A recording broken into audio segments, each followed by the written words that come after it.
Ma femme a exigé, vends ta start-up. Mon frère a besoin d'1 million de dollars pour lancer sa propre entreprise. Je lui ai répondu, laisse-moi appeler mon avocate. Alors je l'ai appelé et je lui ai demandé de restructurer légalement l'entreprise dans un fonds de protection. Ma femme n'a même pas pu cacher son choc quand j'ai remis 100 dollars à son frère. J'ai 38 ans et j'ai fondé ma société de logiciels il y a 6 ans.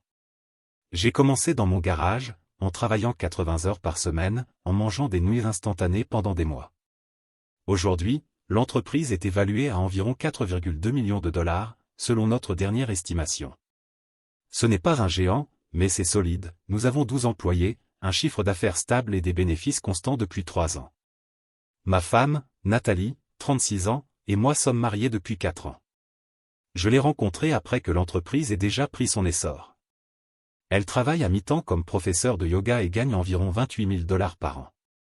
Avant le mariage, mon avocate m'a vivement conseillé de signer un contrat prénuptial, afin de protéger mes intérêts et le patrimoine de l'entreprise. Son frère, Austin, 33 ans, c'est une toute autre histoire. Il n'a jamais gardé un emploi plus de 8 mois.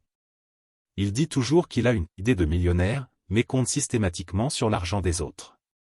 L'année dernière, il m'a demandé 50 000 dollars pour ouvrir un food truck révolutionnaire. J'ai refusé. Il a cessé de me parler pendant 3 mois. Hier soir, pendant le dîner, Nathalie m'a pris de court. Elle m'a dit qu'Austin avait une opportunité incroyable et qu'il avait besoin de capital pour démarrer. J'ai continué à manger. Quelle sorte d'opportunité ? Ai-je demandé. Il va créer une entreprise de conseil en marketing et en développement de marque. Il fait déjà du réseautage et a des clients potentiels. Austin, consultant en marketing. Le même gars qui publie sans arrêt des arnaques en crypto sur Facebook.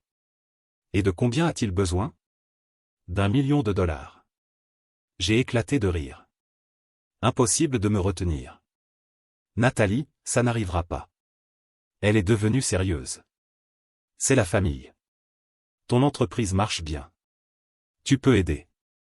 Les actifs de mon entreprise ne sont pas liquides. Et même s'ils l'étaient, investir 1 million de dollars dans la société de conseil d'Austin reviendrait à jeter de l'argent par la fenêtre. Donc tu ne vas même pas y réfléchir ? Il n'y a rien à réfléchir. Elle s'est levée. Alors tu dois vendre ton entreprise ou contracter un prêt. Austin mérite sa chance. Tu es sérieuse, là ? Tout à fait.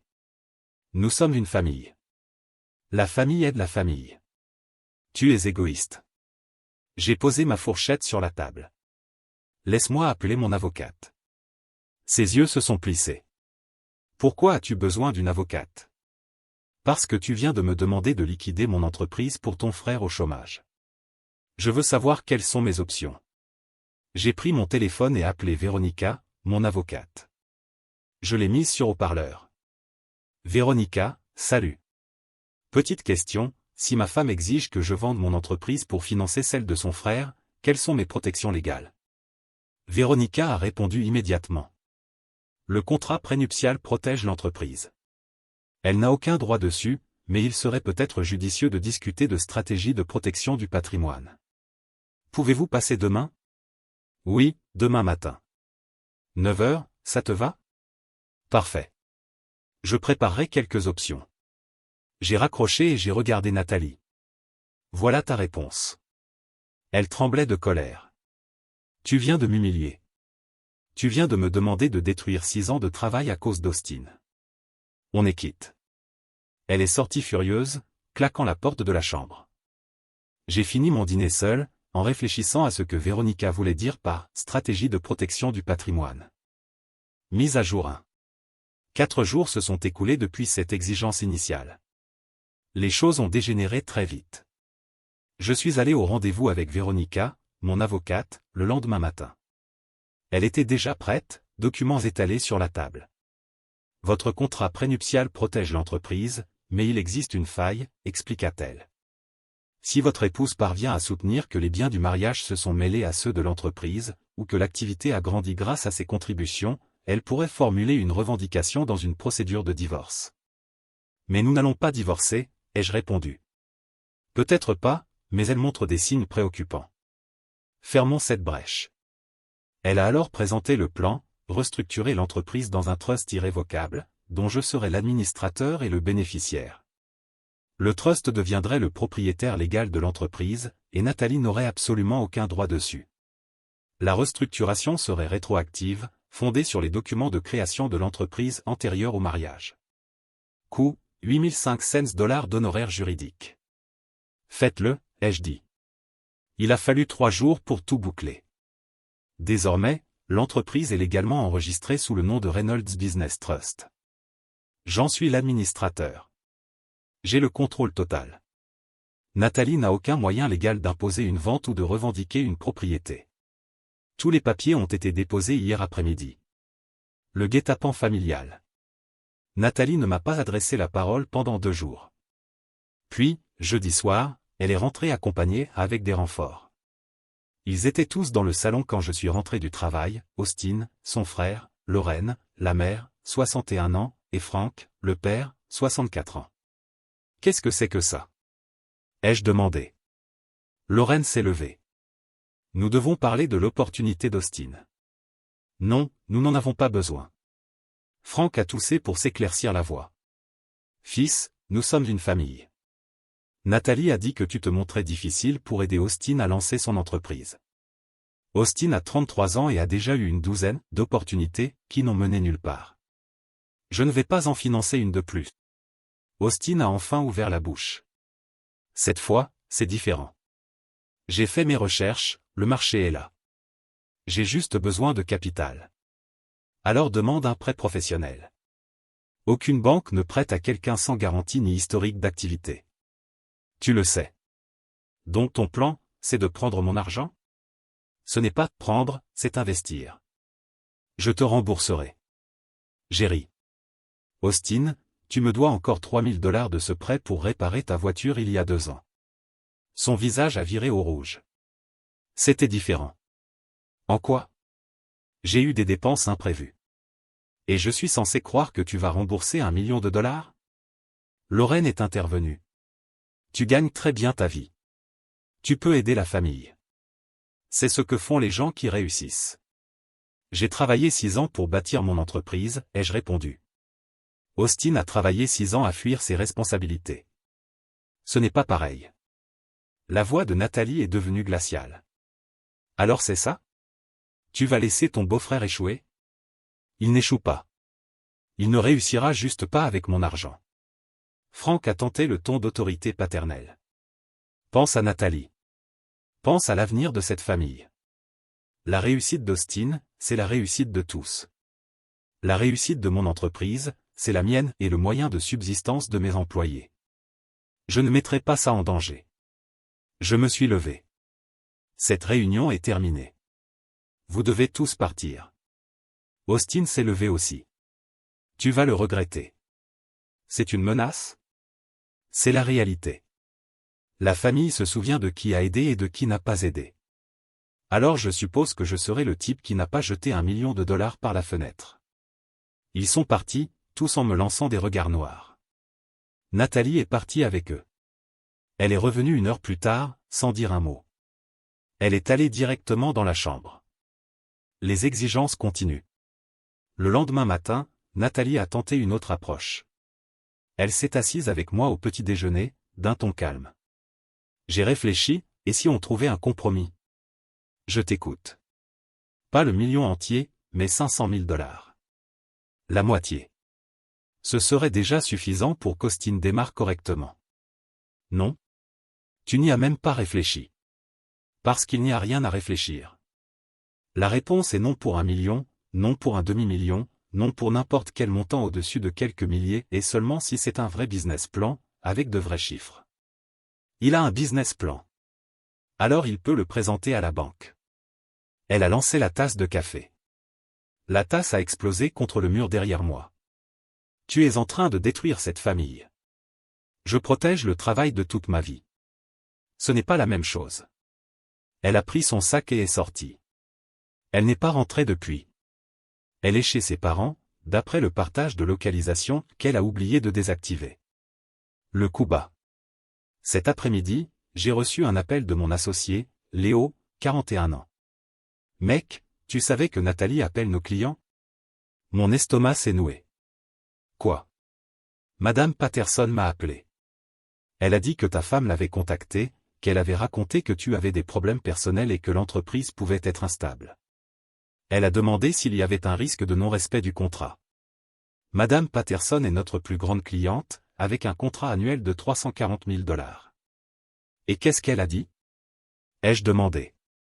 Elle a voulu savoir si tout allait bien.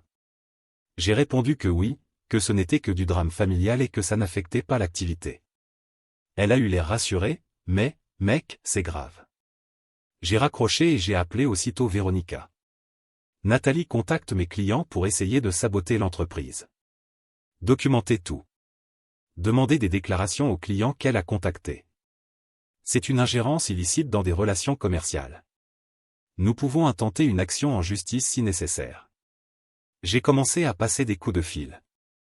J'ai découvert qu'elle avait contacté 3 clients au total, en répétant la même histoire, que j'étais instable et que l'entreprise était en danger. J'ai envoyé un email officiel à tous les clients. Chers clients, nous avons été informés que certains d'entre vous auraient pu être contactés par des tiers faisant des allégations concernant la stabilité de notre entreprise. Nous vous assurons que ces affirmations sont entièrement fausses et proviennent d'un différend familial personnel, sans aucun lien avec nos activités commerciales. Notre entreprise reste solide, tous les contrats seront respectés comme convenu, et nous continuons à offrir le même excellent service que vous connaissez. Si vous recevez toute communication inquiétante, veuillez me contacter directement. Cordialement. Léo a trouvé que c'était une bonne mesure, professionnelle, sans trop en dire, et rassurante pour les clients. Mais moi, j'en avais assez de jouer franc jeu. J'ai rappelé Véronica. Quelles sont mes options concernant son ingérence? Envoyer une mise en demeure de cesser et s'abstenir, CASN2ist, et s'il y a perte de contrat, engager une action pour dommages. Et pour le mariage? Cela dépend de vous. Je veux que la mise en demeure soit envoyée aujourd'hui. C'est fait.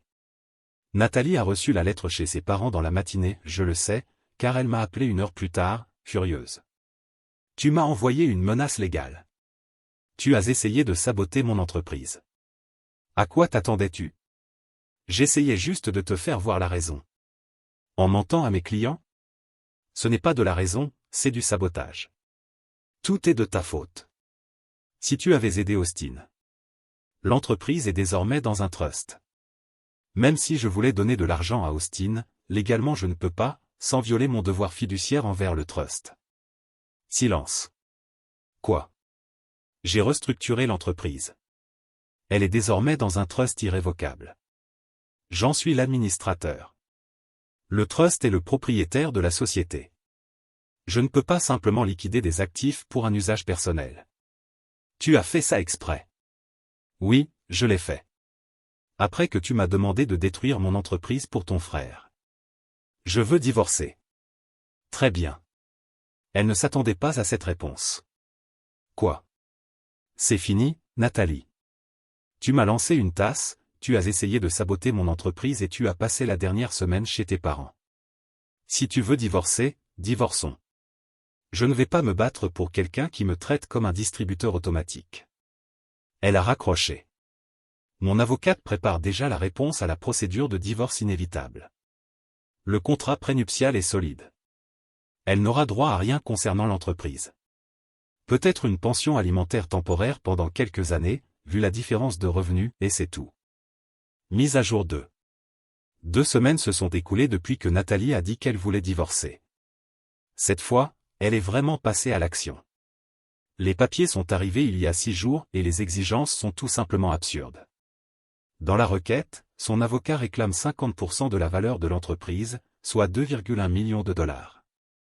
Il demande aussi la maison, estimée à 680 000 $, qui est à mon nom et que j'ai achetée avant le mariage. Et, en plus, une pension mensuelle de 8 000 $ pendant 10 ans, ainsi que le paiement de ses frais juridiques, par mois. Mon avocate a littéralement éclaté de rire en lisant ça. Ils essaient de faire annuler le contrat prénuptial, dit Véronica. Ça ne fonctionnera pas, mais ils essaient. J'ai demandé. Et quel est mon vrai risque? Une pension, peut-être 2 500 $ par mois pendant 3 ou 4 ans, au maximum. Étant donné la durée du mariage et la différence de revenus, elle n'a droit à rien d'autre. Le contrat et le trust sont inattaquables. Parfait. Mais la famille de Nathalie n'allait pas s'arrêter là. La campagne de harcèlement. Le premier à attaquer fut Austin. Il a commencé à appeler le numéro professionnel de l'entreprise, celui du site web, pas mon portable. Des appels à des heures aléatoires, exigeant de me parler, puis se lançant dans des tirades interminables sur la loyauté familiale et comment j'avais brisé ses rêves. Ma réceptionniste, Jenny, 26 ans, a commencé à tout consigner après le 5e appel. Jusqu'à ce qu'il se présente au bureau. C'était un mercredi après-midi. Il est simplement entré. Jenny m'a appelé, paniqué.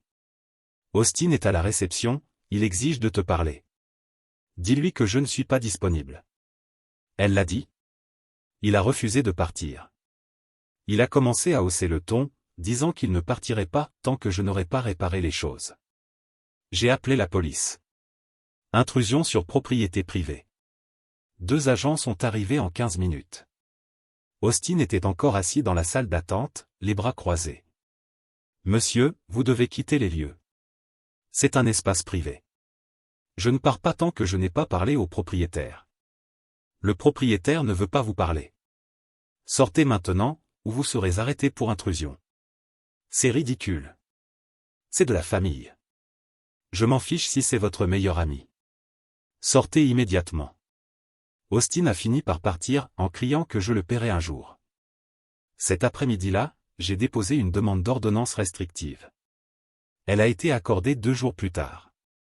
Désormais, Austin ne peut plus s'approcher à moins de 150 mètres de moi ou de l'entreprise. La diffamation. Peu après, sa mère, Lorraine, a lancé une véritable campagne téléphonique. Elle a appelé mes parents, mes frères, et même des cousins, racontant que j'abusais financièrement de Nathalie, que j'étais un homme contrôlant et que je lui refusais l'accès à l'argent. Tout était faux. Ma mère m'a appelé. Que se passe-t-il? Lorraine dit que tu ne laisses pas Nathalie accéder à quoi que ce soit.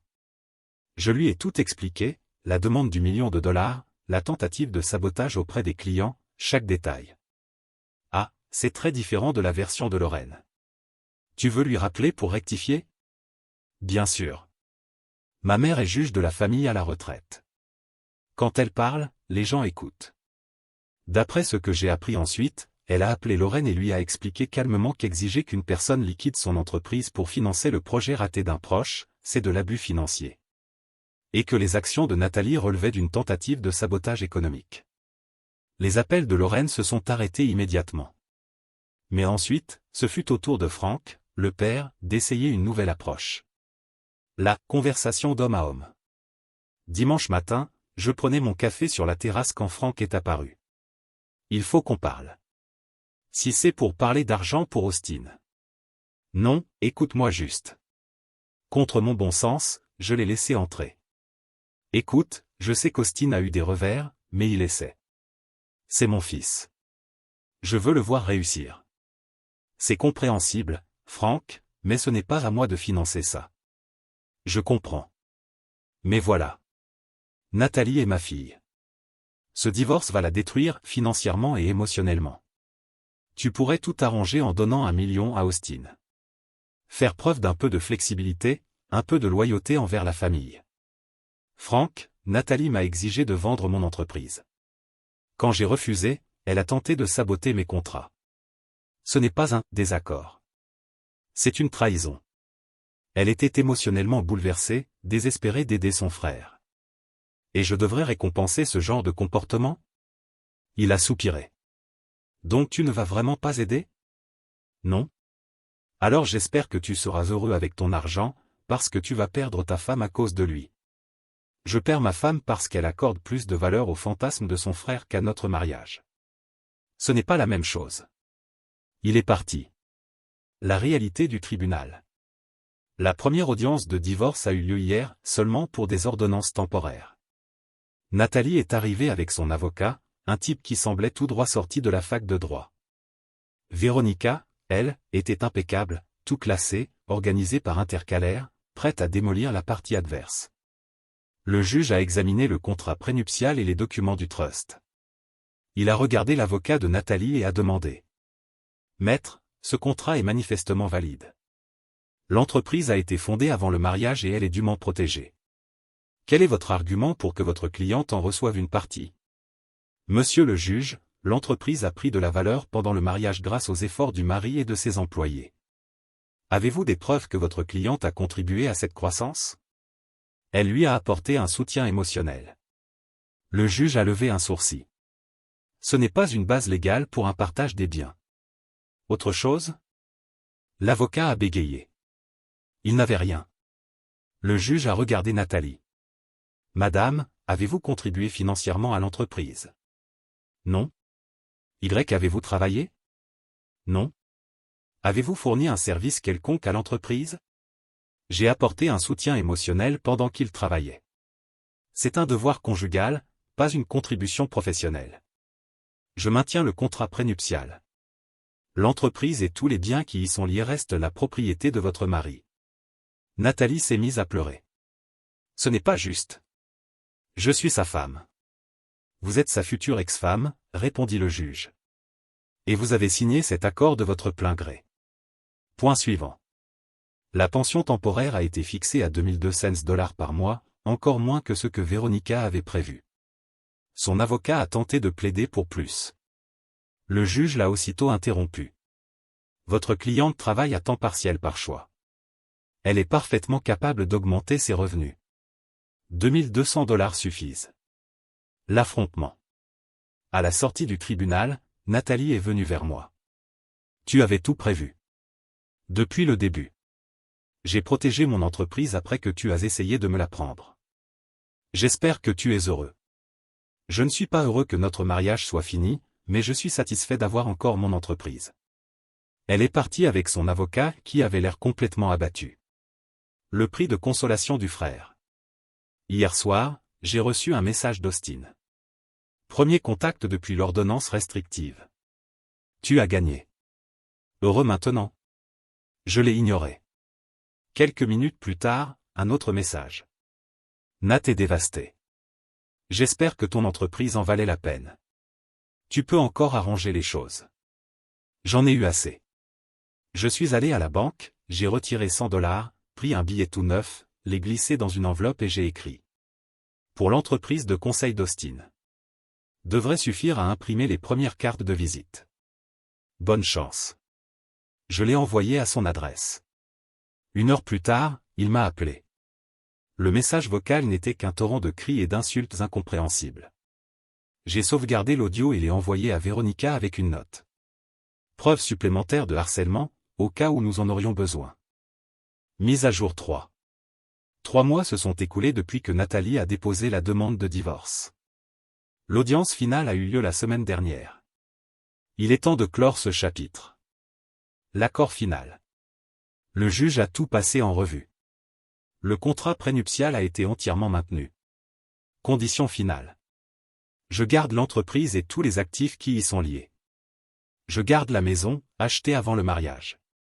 Je garde tous les comptes d'investissement, également antérieurs à l'union. Nathalie garde sa voiture, qu'elle n'a d'ailleurs pas encore fini de payer. Et les quelques meubles qu'elle a achetés pendant le mariage, honnêtement, presque rien. Pension, $2100 par mois pendant 42 mois, 3 ans et demi.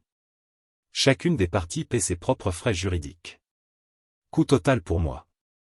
$88 200 de pension plus environ $15 000 d'honoraires d'avocat. Total, $103 200. Économie totale grâce à la protection de mon entreprise, $4,2 millions. Chaque centime en valait la peine. Nathalie est restée assise, le visage figé. Son avocat lui avait manifestement déjà expliqué qu'elle n'obtiendrait rien de ce qu'elle espérait au départ. Le juge a demandé. Madame, comprenez-vous les termes? Oui, votre honneur. Et les acceptez-vous? Un long silence. Oui. Divorce prononcé. Et voilà. 4 années de mariage terminées en 15 minutes d'audience. Le dernier échange. En sortant du tribunal, Nathalie m'a arrêté dans le couloir. J'espère que tu es content.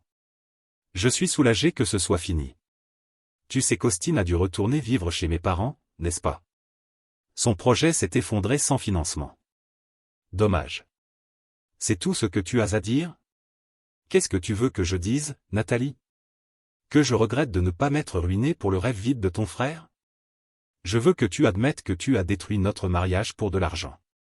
Tu as détruit notre mariage quand tu as exigé que je liquide le travail de toute une vie. Moi, j'ai simplement refusé de couler avec toi. Elle s'est retournée et est partie. Probablement la dernière fois que je l'ai vue. La vérité sur Austin. J'ai appris certaines choses par des connaissances communes. Austin n'a jamais eu de véritable plan d'affaires. Aucun client confirmé. Aucune expérience réelle en conseil. Il avait simplement regardé quelques vidéos YouTube sur le branding et avait décidé qu'il était expert. Le million de dollars qu'il demandait aurait servi à loyer d'un bureau de luxe, 180 000 dollars par an. Voiture haut de gamme pour rencontrer les clients, 95 000 dollars. Budget marketing, 200 000 dollars. Frais d'exploitation, 525 000 dollars, incluant son propre salaire. En résumé, ce n'était pas une entreprise. C'était un mode de vie financé avec mon argent. Aujourd'hui, il travaille dans un centre d'appel, gagne 18 dollars de l'heure, et vit chez Lorraine et Franck. Nathalie, paraît-il, continue de le pousser à poursuivre ses rêves. Franck, lui aurait déjà dit, ferme-la et paie le loyer. La chute de la famille. Lorraine ne m'a plus jamais adressé la parole depuis le divorce. Tant mieux. Franck m'a envoyé un court message. Je suis désolé que ça se soit terminé ainsi. Je n'ai pas répondu. Ma famille, en revanche, a été incroyable. Ma mère m'a appelé après l'audience finale. Tu as fait ce qu'il fallait. Je sais. Mais ça fait quand même mal. Le divorce fait toujours mal. Mais tu as protégé ce que tu as construit. C'est ce qui compte. Oui. Et franchement, je n'ai jamais aimé sa famille. Des gens bien trop prétentieux. Ça m'a fait rire pour la première fois depuis des jours. La vie continue. L'entreprise se porte mieux que jamais. Nous avons signé 2 nouveaux clients le mois dernier. Le chiffre d'affaires a augmenté de 18% par rapport au trimestre précédent. Le fonds de prime des employés va être revalorisé. Ceux qui ont vraiment contribué à construire l'entreprise en récoltent aujourd'hui les fruits. Pas Austin. Pas Nathalie. Mais ceux qui le méritaient vraiment. Mon associé, Léo, m'a demandé l'autre jour. Tu regrettes le divorce? Le divorce, non. Le mariage, peut-être. Protéger mon entreprise. Jamais. Tu as l'air plus léger maintenant. C'est ce qui arrive quand tu arrêtes de porter des gens qui ne font que te vider. La révélation. La semaine dernière, j'ai découvert quelque chose d'intéressant. Une ancienne amie de Nathalie m'a contacté. Je pensais que tu devais savoir, Nathalie prévoyait de divorcer quoi qu'il arrive. Après qu'Austin aurait eu l'argent, elle comptait prétendre que tu refusais de soutenir la famille et tentais d'annuler le contrat prénuptial. Comment tu sais ça? Elle me l'a dit il y a 6 mois. Elle disait que le projet d'Austin serait sa stratégie de sortie, le prétexte parfait pour se débarrasser d'un mari qui ne respectait pas sa famille. En d'autres termes, tout était calculé. Faire une demande absurde, me faire passer pour le méchant quand je refuserais, et s'en servir ensuite comme munition au tribunal. Mais mon avocate a été plus maligne. J'ai transmis l'information à Véronica. Elle a répondu. Ça ne change rien, mais ça confirme que tu as pris la bonne décision. Nathalie avait prévu de partir dès qu'elle penserait pouvoir soutirer de l'argent de l'entreprise. L'état actuel. Divorcé. Entreprise protégée. Employés heureux. Austin, toujours au téléphone dans son call center. Suis-je heureux? Pas vraiment. Un divorce, ça ne se célèbre pas. Mais je suis satisfait. J'ai protégé ce qui comptait. Je n'ai pas laissé des gens gâtés me forcer à détruire ce que j'ai bâti. L'épilogue des 100 dollars. Austin m'a renvoyé ce billet de 100 dollars, déchiré en morceaux, avec un mot. Je n'ai pas besoin de ta charité. J'ai recollé les morceaux et les fait encadrer. Il trône maintenant dans mon bureau. Léo l'a vu hier et a demandé. C'est quoi, ça? Un rappel que parfois, le meilleur investissement est celui qu'on ne fait pas. C'est profond, mec. C'est réaliste. Et voilà l'histoire. Ma femme m'a exigé de vendre mon entreprise pour financer son frère sans emploi. J'ai restructuré la société dans un trust, donné 100 $ au beau-frère, et j'ai fini divorcé, mais financièrement intact. Réflexion finale. Si je referais tout? Absolument. Parce qu'au bout du compte, j'ai construit quelque chose de réel, de durable, quelque chose qui fait vivre 12 familles. Austin n'a rien construit. Nathalie a voulu échanger mon « quelque chose » contre son « rien ». Cette équation n'a jamais eu de sens. Coût final, 103 200 $, pension plus honoraires. Économie finale, 4,2 millions de $. L'entreprise reste à moi. Chaque centime en valait la peine. Ah, et un détail, l'ordonnance restrictive contre Austin est toujours en vigueur. Il l'a violée une fois, il est apparu près de mon bureau. Il a été arrêté. A passé le week-end en prison. Depuis, silence total. Les versements de la pension de Nathalie tombent automatiquement sur son compte. J'ai appris qu'elle travaille désormais à temps plein, elle donne des cours de yoga et fait des shifts dans un magasin. Elle aurait pu avoir une vie confortable. Mais elle a visé trop haut, et a fini dans le sous-sol de ses parents. Austin, lui, aurait pu chercher un vrai travail. Il a préféré décrocher le téléphone pour 18 $ de l'heure, à 33 ans. Et moi? Je continue de diriger mon entreprise, de bien traiter mes employés. Et de dormir tranquille la nuit. Ce billet de 100 $ encadré me le rappelle chaque jour. Certaines personnes veulent être entretenues. D'autres veulent construire. Apprends à faire la différence et protège-toi. La structure du trust créée par Véronica m'a coûté 8500 $. Elle m'a fait économiser 4,2 millions. Le meilleur investissement de ma vie. Parfois, la décision la plus intelligente, c'est de dire non. Même quand tout le monde te traite d'égoïste. Même si ça te coûte ton mariage. Parce que l'alternative, ce serait tout perdre pour financer le délire de quelqu'un d'autre. Non, merci. Si un jour Austin monte vraiment sa société de conseil. Bonne chance à lui. Mais il le fera sans mon million de $. Et moi? Je vais très bien sans Nathalie. Paix. Commentaire Monsieur Reddit. C'est drôle, hein? La famille est de la famille mais apparemment, ça ne marche que quand c'est MON argent qui circule. Travailler, épargner, construire quelque chose? Là, bizarrement, plus personne n'est de la famille. Finalement, Austin a appris la leçon la plus précieuse. Le monde ne tourne pas autour des idées de génie de ceux qui n'ont jamais bossé un seul jour. Et moi? Je garde mon entreprise, ma tranquillité d'esprit. Et 4,2 millions de raisons de bien dormir la nuit.